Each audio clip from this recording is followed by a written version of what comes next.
Cornered is the title of today's 4th episode of Star Wars The Bad Batch, airing on Disney+.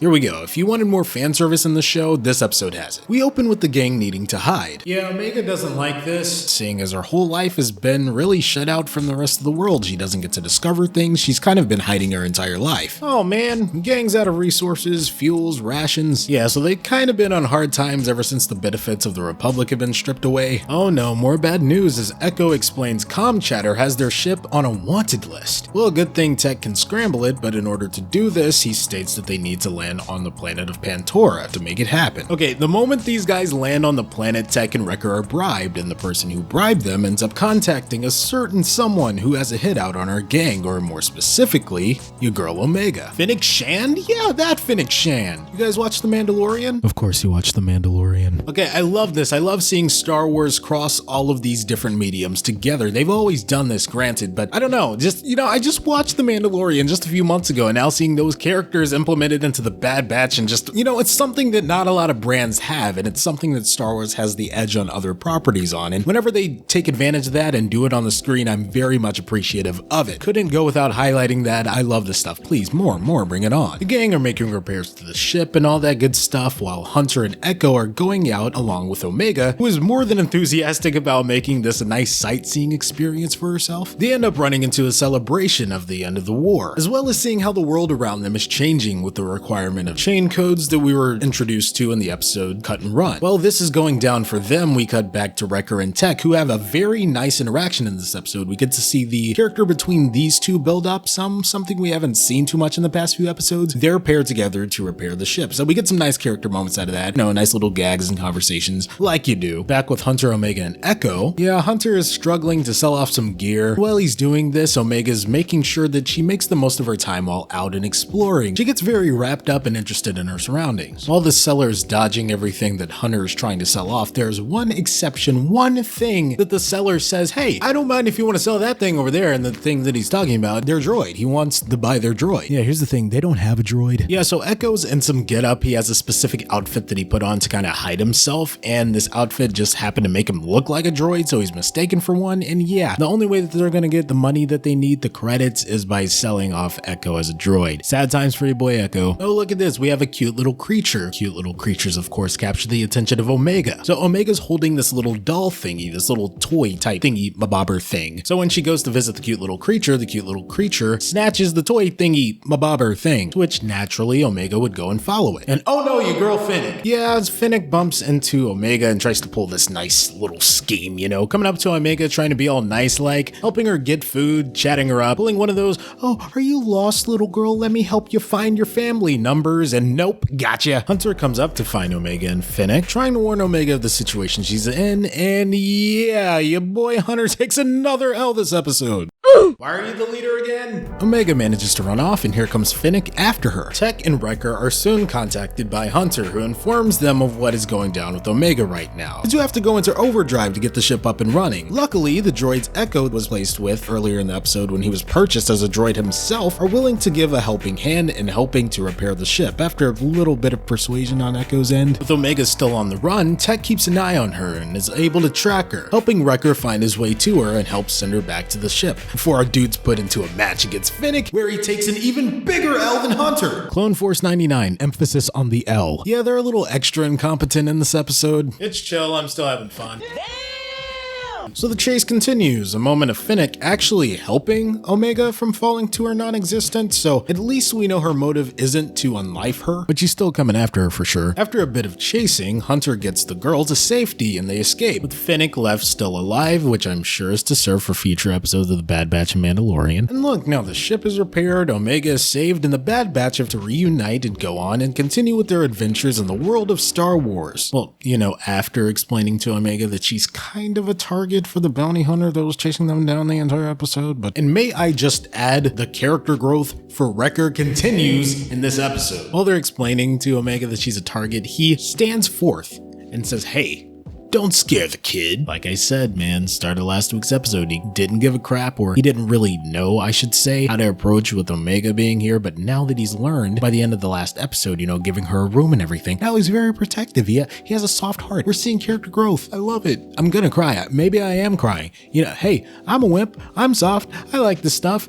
Get off my back. Look, I'm not just saying this because of Fennec's involvement, but this episode really felt like watching The Mandalorian. A more chill episode of The Mandalorian, to be more specific. And no, there's nothing wrong with that whatsoever. Nope, not at all. This is a good episode. I had a lot of fun with it. Not sure I liked it as much as last week's episode, though. But I don't know. I think a lot of the stuff with Crosshair is what made last week's episode so impactful for me. There was a lot for me to take away with all of that, and there's nothing really that lives up to that level in this episode. Like, even the action sequences had me set up for, oh, this is going to be really awesome, and then it's kind of played off for a comedic effect, with them being down in one hit and everything. At least that's how I interpreted it. Oh, but hey, I do have to comment on that chase scene. Fun stuff there, Bad Batch. I had a lot of fun with this chase scene, admittedly. There are a few moments here and there that were really pushing the boundaries of what you can do with the action in a show like this. Something that Clone Wars is really well known for. I always applauded it for doing so. It continues on here in Bad Batch 4 episodes in. And with that being a common thing within the Star Wars animated series, it could very much easily be passed off as the status quo, the normal for this animated corner of Star Wars. I think it could very easily be taken for granted, but when we really step back and look at it, all the things, the links that they are going to bring us these awesome action sequences, we should never just breeze past that. I think it's very important to highlight them and appreciate just how much they go for it. Yeah, but at the same time, with all that said, it's still not the heights of the action that we saw in last week's episode. Oh no, this is another chill episode. It feels like the show is building into its heights. We're getting these chill episodes. We're really studying these characters, having nice little adventures with them here and there, more on the light end with sprinkles of what's soon to come throughout it. And that's fine. It's fine to have those just breathing room episodes where we really just take our time to build into what's soon to come, because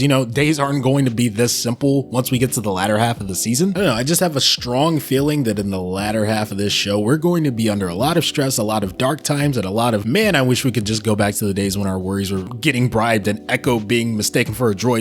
Remember those days? But yeah, see, me, I understand that. I'm fine with it. I would like a little more story because, like I said, I think last week's episode handled the quote-unquote chill episode a little bit better than this week's episode. But at the same time, I'm not going to up and complain about laid-back episodes like this. But with that stated, I think that it's totally valid if people aren't really a big fan of this episode, which, I don't know, I could be completely reading the room incorrectly, but I can see a lot of people complaining about this episode. Like, oh, please, can we get to the good stuff? Can you bring in all of the action and the dire stakes and this and that and this and that? And dang, calm down, Billy, okay? Okay, of course, I'm joking. Like I said, you're valid to feel however you want to feel about this episode. You make your own decisions. I'm not here to dictate how you feel about this show. Oh, I do want to comment on this real quick, though. Look, it happened again, guys. I know, I'm going to stop talking about it eventually. But look, Echo, Tech, no, nothing. They didn't really get much of anything. Yes, they helped out with the mission. They did this, they did that. But like I said, with the past few episodes, they have not been given nearly as much spotlight, so I don't really feel for them as much. And I would really like for that to turn around. Again, I'm not the one writing the show. Maybe there's a reason we're holding out to wait to see more from them, and maybe it'll be a big payoff. Just something I wanted to comment, just an observation. And all of my people, as we gather here today to watch another entry to this amazing series, Star Wars The Bad Batch, airing on Disney Plus every Friday, I hereby declare episode 4 of Star Wars The Bad Batch a certified banger.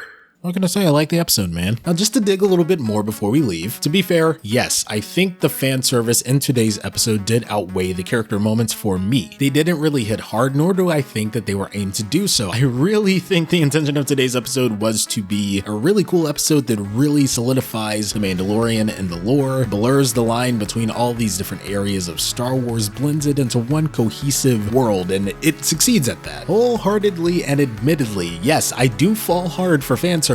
I eat it up. I do. I can't even lie about it. But at the same time, that doesn't mean that I'm blind to faults or them using fan service to cover up something that's not so great at the base or at the surface level. So with that being said, in my humble opinion, just putting it out there, I do not think that this is a bad episode if you just go ahead and strip out all of the fan service or the references to the Mandalorian characters, things like that. No, on its own, at the surface level, the episode is solid. I truly believe that. I'm not in any way, shape, or form completely blinded by the cool stuff. That's my verdict. That's my answer. I like the episode.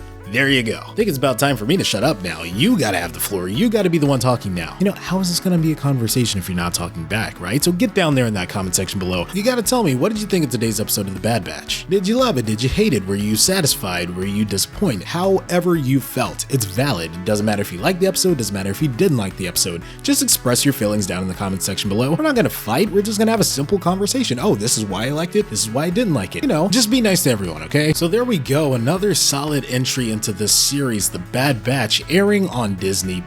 Dude, what are you doing? You're just sitting there. Get yourself a Disney Plus subscription, watch this show, come hang out with the crew. We'll have a grand old time talking about this show every week. I'm serious, we talk about it every single Friday. So if you want to be part of the discussion, all you have to do is hit that subscribe button, like the video, and share it around with your friends. You'll be in all the discussion. We talk about all things from Star Wars, obviously, to Marvel, to DC, Nickelodeon, Cartoon Network, all things geeky, good, and nostalgic. So once again, hit the subscribe button and that bell to turn on your post notifications so you can claim your title as one of the first people here on the Geekly Experience. That's all I got for you. Stay awesome, stay beautiful, stay nice to each other. As always, I've been Geekly, and I'll catch you guys in the next upload. See you guys next time. May the Force be with you.